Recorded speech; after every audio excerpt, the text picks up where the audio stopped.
Wayne Oakley came up here. In case nobody knows, Wayne Oakley, I think, holds the state record for points scored by an individual. I'm reminded also that Wayne Oakley is dead and we're all still alive.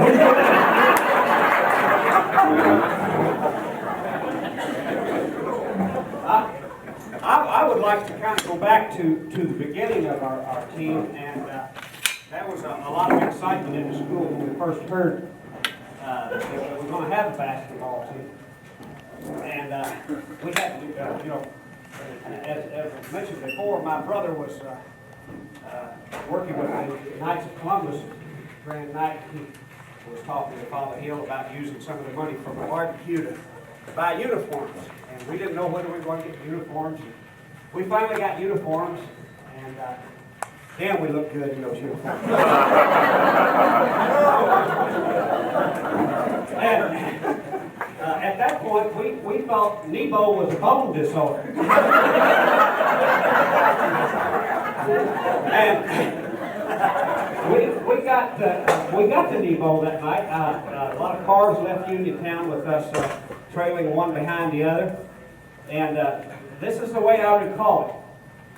We got to the game, and the Nebo team showed up with only a few players. And we looked like we could take those guys in a minute. But later we found out that the shift at the mines had not let out.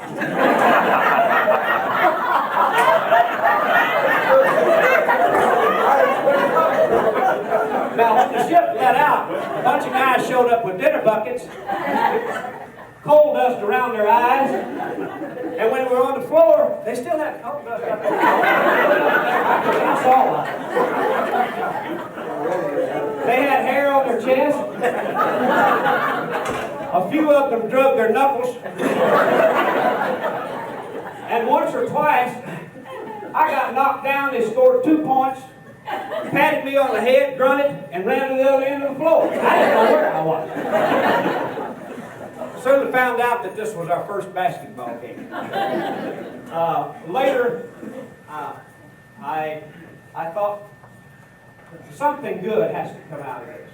Now, we all know it did.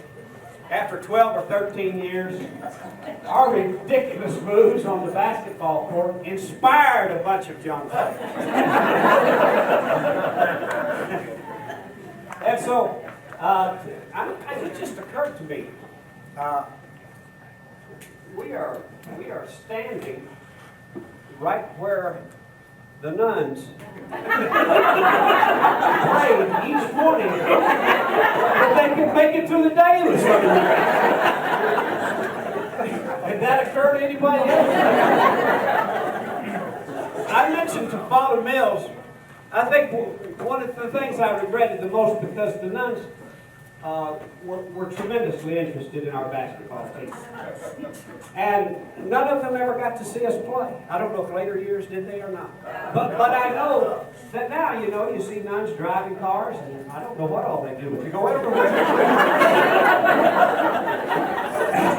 But none of the nuns ever saw our games. And they were so special to us, they were.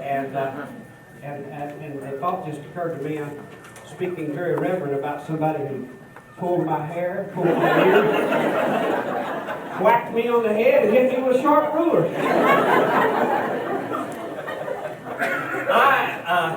I don't know how everybody feels about that, but I often wonder if that's the reason that I turned out the ridiculous way I did, or the best way I did.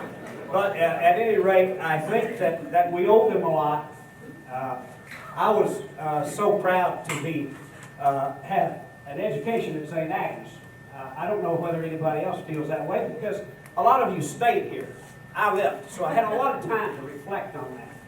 So whatever I did in life that was good, it's all a part of the people that taught me in high school here, in grade school, and abused me in grade school.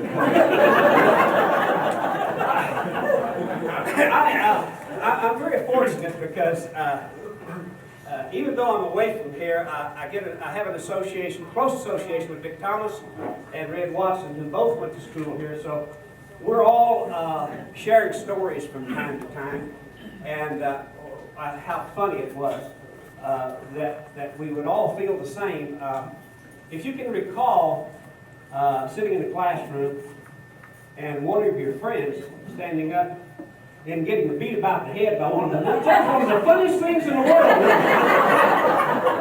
It was funny, but you tried the best not to laugh. And you held it back as long as you could. A few times you couldn't hold it back, and you were the one in front of the room. So anyhow, I appreciate this opportunity to be here tonight. I think that what has happened is these guys that have organized this originally have established a fraternity that I'm very proud to be a part of. And so if I could just close by saying I would hope that the webpage continues, that I'll be able to contribute to it. I hope that maybe we get together from time to time, and God bless St Agnes.